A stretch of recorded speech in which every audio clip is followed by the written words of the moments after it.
Amis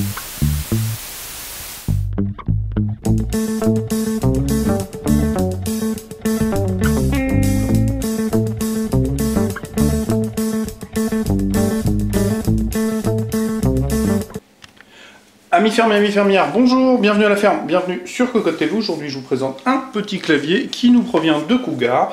Il s'agit du 200K, donc un clavier clairement positionné très entrée de gamme, autour de 30 € tout simplement, qui va proposer donc un petit service gaming dans la mesure où on a la possibilité d'accélérer un petit peu le temps de réponse des touches, qui va nous proposer un rétroéclairage et finalement un prix relativement abordable, parce que 30 € c'est pas mal. Alors vous le verrez, au niveau du toucher on est sur du ciseau, donc plutôt sympathique aussi, type portable pour être clair. Alors au niveau du packaging, bien c'est assez simple, on se retrouve avec un petit carton tout plat qui est aux couleurs de Cougar, c'est-à-dire orange et noir avec le 200K, les quelques indications techniques, driver free, c'est-à-dire sans pilote ni rien, et ici les quelques rappels des différentes caractéristiques du clavier, les touches ciseaux, la possibilité d'avoir un petit peu d'anti-ghosting, la possibilité d'inverser les touches flèche et ZSQD pour le jeu, et les différentes couleurs disponibles sur le rétroéclairage. Bref, vous voyez un clavier qui ne mange pas de pain, mais qui n'est pas cher et qui est plutôt à l'utilisation sympathique. Donc au niveau du packaging, vous avez vu, le bundle, pardon, j'ai feinté, je l'ai posé derrière, je l'avais oublié. On a un petit guide de démarrage rapide, tout ce qu'il y a de plus succinct, qui va nous permettre de pouvoir utiliser le clavier. Et donc d'en tirer toute la quintessence. Le clavier en lui-même, bien vous l'avez sous les yeux, le voici, le voilà. Le clavier est clairement bien fini pour le prix, pas de difficulté, il est assez lourd, je ne l'ai pas encore pesé, mais de manière générale il respire plutôt la solidité et en témoigne d'ailleurs un test tout simple, c'est la rigidité. Alors oui évidemment j'arrivais forcément à le tordre un petit peu, mais par rapport à un clavier à 30 €, c'est tout à fait honorable, et certains vous pouvez carrément faire un 8 avec. Là c'est pas le cas, donc vous le voyez au niveau du marquage, on a quelque chose d'assez sobre, assez large, AZERTY, touches plates, assez larges elles aussi. On retrouve sur les touches de fonction les classiques commandes multimédia, l'ouverture du lecteur multimédia, les réglages du volume, coupure, stop, morceau précédent, lecture, pause, morceau suivant. Ici, 2-3 petits raccourcis supplémentaires, la messagerie, le poste de travail, blocage de la touche Windows et la calculatrice. C'est à peu près tout. Du côté du pavé numérique, bien vous le voyez, on a les quelques diodes d'indication, tout à fait sobre, le pavé numérique. Les flèches sont doublées d'un marquage ZSQD. Et de l'autre côté, le ZSQD est lui aussi doublé d'un marquage. Sur le A, on a une fois et deux fois. Je ne sais pas si vous le verrez forcément très bien à la caméra.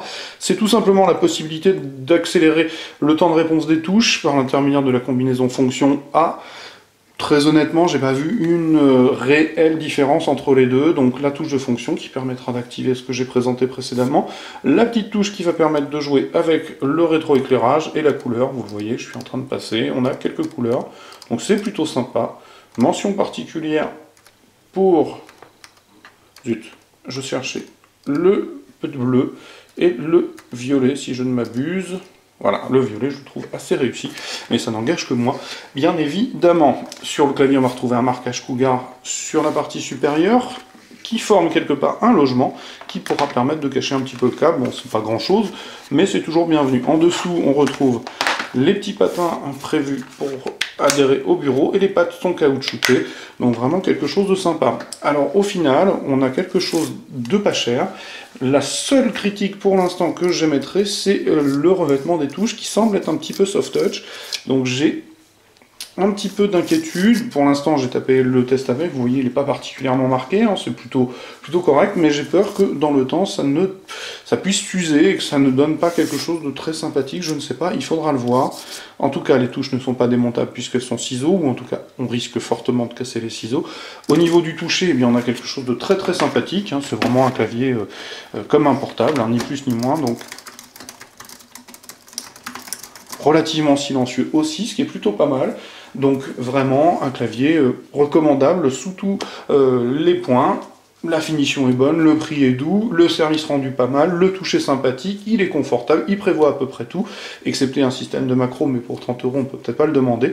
Donc quelque chose de plutôt pas mal de la part de Cougar, c'est un peu le leitmotiv de Cougar, bon rapport qualité-prix, et pour le coup, eh bien là, clairement, je dirais le leitmotiv est respecté, on a un produit sympa, donc le 200K est à mon sens tout à fait recommandable et tout à fait utilisable pour le gamer qui voudrait pas laisser le prix d'un mécanique, soit donc le prix d'un rein, ni plus ni moins, dans son utilisation, d'autant qu'on peut gérer quelques petits comportements lumineux, vraiment, c'est tout à fait honorable, pas de difficulté de ce côté-là. Donc ce que je vais vous proposer, c'est de venir lire le test écrit qui paraîtra sur cocodeland.com très très prochainement. Comme d'habitude, je vais vous souhaiter une excellente journée, je vais vous dire surtout à très très bientôt, et au revoir.